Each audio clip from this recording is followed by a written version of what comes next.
Hello. I'm using my phone right now because my computer is hard to find. So that makes me look hell as fuck. Okay, Izzy, go. So I've got two dogs now. Uh, Not the one that I talked about, maybe showed previous videos. He's still at my mom's house, but I moved out. Um, there. This is my apartment. Nor the bong. Where I can't see where this is. Yeah, and it's just a little studio. Got shit in there, but yeah. I moved in here with my girlfriend we're in August, 4 months ago. So I've been really busy with that. Haven't been posting and stuff. Clyde, stop. Yeah, okay, so these are my dogs. Where? Okay, yeah. Izzy, yeah. And it's Clyde. Oh, that's his dick. Clyde. Clyde's my baby. Izzy's her dog. There's a lot to catch up on. Obviously the apartment. I got a new job and shit. Izzy, you better fucking stop. They're both not on my feet. Clyde, I will punch you in the dick with my foot. Stop! Clyde! Sorry. He annoys the shit out of me sometimes when I'm trying to... You better fuck off, bro. He likes to box me or paw at me with his feet. Or his paws. I already said the word. Fuck it, whatever. So, here, yeah. There's been a lot of new stuff going on. Some good. Mostly bad. I don't know. The apartment's good. Moved out of my mom's. Not completely broke. My new job I'm working at a factory.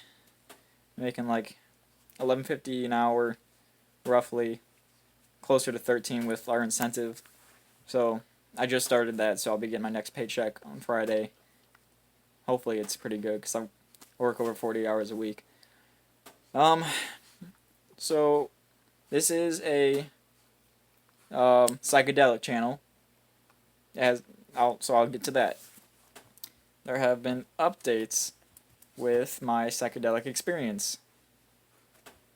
So I overdosed on acid. Didn't expect that coming.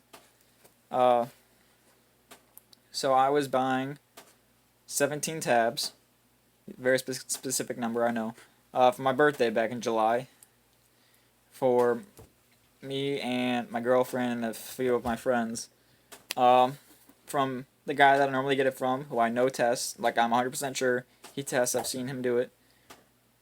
Apparently, this time, or probably every time, he didn't test every individual tab, which I assume most people don't. He just tested a few of the tabs. It happened to be that I got the few that weren't tested, or at least were laced. So, I took 3.5, and I hadn't taken acid in a few months. They're just 100 UG, which you don't build a real tolerance to acid. It's just know how to manage yourself on it. And I've done it enough to where I know how to be aware of how to act and know what's going on, and not go into a bad trip. I've kind of been able to handle that, manage that most of the time. This time I'll skip ahead a little bit. So it was laced with fentanyl, which I didn't know at the time. I didn't even really know what fentanyl was. So it started off as a pretty normal high. All my friends are feeling good. We were swimming in the pool at my mom's house and went to play basketball and shit. And at the basketball court, I started to just kind of float off. My friends would try and talk to me, or we want to go do something, and I was either too scared to do something, or like in an in-between state, and I didn't think I could do anything. My friends would try and talk to me. My friend was actually getting really mad at me because he was, he was revealing himself a little bit, telling me some of his personal problems, and I was trying my hardest to understand what he's saying, but it was just going straight through. I had to apologize. I'm saying I'm just trying to stay grounded in this reality, because I was not in that fucking reality in that moment.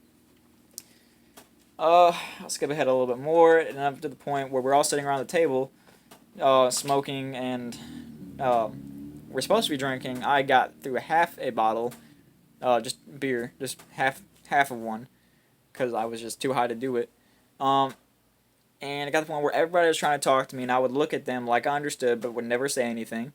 I didn't understand.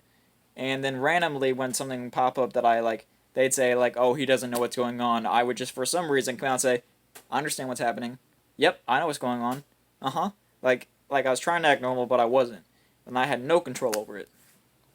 It got so bad that they even put a TV behind me because they wanted to go watch TV inside, just because I didn't want to do anything, and I said no, I won't go inside. So they said fine. They brought the TV to me and tried to plug it in outside, and I still never couldn't even fucking do it. They ended up having to carry me inside. I puked my soul out on the table. My mom was there, by the way. Puked my soul out into the trash can. It was black. And that's when everybody went outside because my mom and my girlfriend took me into the bathroom. Had to carry me into the bathroom again. Tried to get me to the shower because just to kind of cool off. It turned on real hot. They said, "Don't get in yet. It's really hot." I said, "Fuck it." Ran in the burning hot shower. I could tell, like, in my mind that it was hot, but I felt nothing because I was so fucking numb.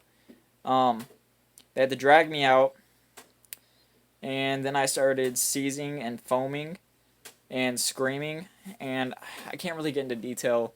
I can, but it's just really hard. I wanted to die badly. To the point where I was telling my mom, I was like screaming at her, "I want to die, I want to die." She said, "No, you're okay." They called the police at this point already. Um, and I looked my mom dead in the eyes and I screamed, "Fuck you, kill me," in the most sincere way that I physically could, like with all intent, which I feel terrible for now.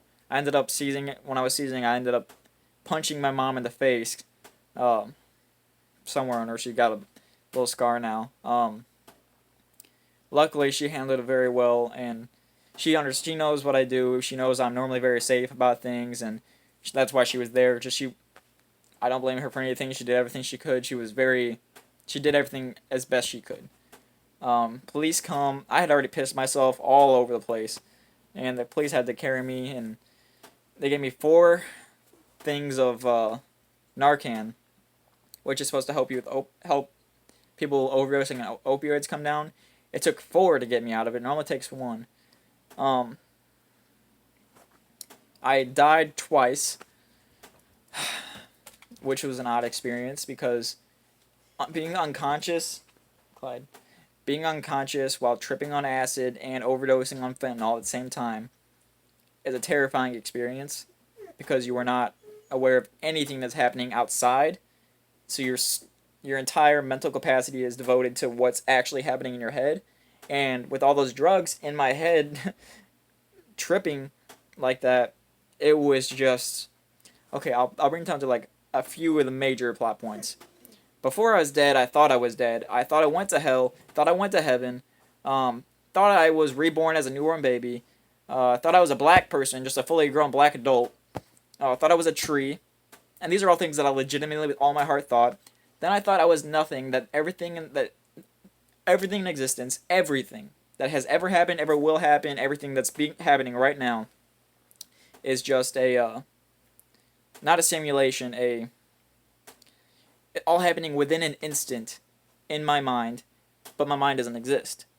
As if everything that has ever happened, I am nothing and everything. I was the creator of the universe, but there is no universe.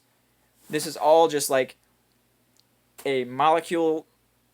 I don't know how to explain it. It's so hard to explain just because how insane it is and how high it was.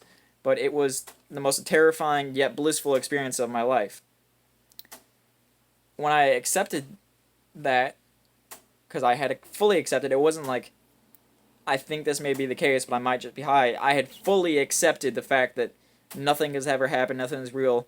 And because I accepted that, I had no worries, nothing. It's like, there's nothing to worry about. None of this actually happened. And then I got to the point where it's like, well, worrying isn't a thing, so I felt nothing. Literally nothing.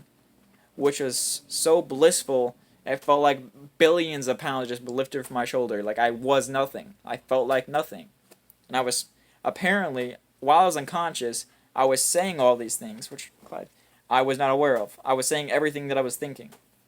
I was saying was like, I'm nothing. I'm the creative universe. There isn't any universe. Like trying to figure out where I was, what was real and what wasn't. What I was just saying everything. Um, so yeah, I died 2 times. Went through all that. Woke up in the hospital. Um, I wasn't breathing, which is why I died. Because I believed I was nothing and that nothing was real. I thought to myself, well, breathing isn't real, so there's no point to give myself the false sense of trying. Because in my head, I could tell that I was like still breathing. Clyde, stop. I could tell I was still breathing, but it was also just a figment of my imagination, which wasn't reality. So there was no point to keep creating that false reality. My thumb keeps getting in the way. No point to create that false reality. So I stopped breathing on purpose. Not because I was thinking this isn't real. I'm not overdosing, nothing. So that killed me. Twice. Because I started breathing again, because they made me start breathing. So I stopped again. And not breathing while you're unconscious and overdosing like that can, 1, give you brain damage real fucking quick, or 2, just straight up kill you. You won't breathe again. Luckily, I came out of it with 0 brain damage. I am retarded, but that was before. I have a little bit of nerve damage from them. I have they say I have roly-poly veins, or just really tiny veins that move around when they try and draw blood. So it took 4 specialists to come in and try and draw blood. And then they ended up not drawing blood. They just used my IV and flushed it, which they could have done from the beginning when they saw how tiny my veins were. So now I have a little bit of nerve damage in my hand and my arm. It's manageable. It's just really annoying and hurts sometimes. I can't like move my arm in a certain way or use my hand in a certain way. So I'm done with acid forever. Yeah. I made that decision. My girlfriend is done with it forever because I also said some things and did some things that I was not aware of until afterwards that she told me that she still has flashbacks of and can't sleep over. I was not me when I was on that. When I was that high, I was not me. I was blacked out for 95% of it. The things I told you, just the few moments that I can remember, that was like 3 hours into it, and we were doing each thing for about 15 minutes. We were in the pool for like 10 minutes because it was so cold out. It was warm at first, then we got in and the wind picked up and shit, so we got out. But yeah, I'm done with it forever. I'm not going to do any psychedelics for at least a year, which my girlfriend is enforcing. The only thing I would ever do again is shrooms. Acid is out of the picture completely just because how I reacted to it last. I'm not sure if I would have flashbacks, because you can be sober and get a flashback. My hands are kind of shaking right now just talking about all this. So yeah, this is a warning and I don't know, I'm just gonna, I want everybody to know that they need to test their things, every individual tab, no matter how many there are, because you never know. I was told by the cop, because everyone else was fine, that most likely down the road at some point someone had fentanyl, which is a powder, on their fingertips while handling the tabs, touched 1, 2, maybe even 3 of them, and then put it on, and then those weren't tested. It was just one on the other side or something like that. So you never know where they've been or what's gone through until you test every single one. So if you are going to do it, which I'm not against acid, it's just my personal experience with it, and I get everybody has their own experience. Izzy, shut the fuck up. I will kill you. That's right. Just make sure to test your stuff, because I don't want anybody to go through what should be an amazing experience and, end up dying over it.